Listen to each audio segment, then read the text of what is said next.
అపరాధముల చేతను పాపముల చేతను మీరు చచ్చిన వారై ఉండగా ఆయన మిమ్మను క్రీస్తుతో కూడా బ్రతికించెను.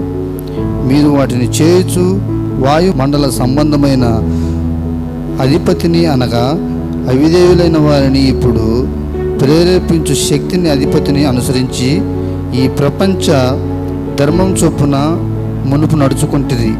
వారితో కలిసి మనమందరము శరీరం యొక్కయు మనసు యొక్కయు కోరికలను నెరవేర్చుకొనుచు మన శరీరాలను అనుసరించి మునుపు ప్రవర్తించుచు కడమ వారి వల్లనే స్వభావ సిద్ధముగా దైవగ్రాత పాత్రమై ఉంటిమి.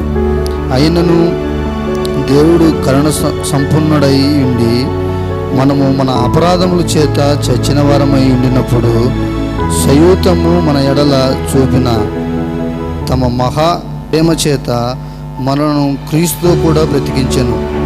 కృపచేత మీరు రక్షింపబడి ఉన్నారు.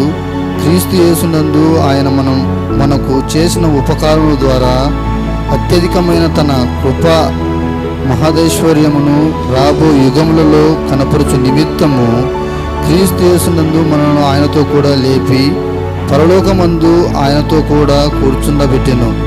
మీరు విశ్వాసం ద్వారా కృపచేతనే రక్షింపబడి ఉన్నారు. ఇది మీ వలన కలిగినది కాదు, దేవుని వరమే.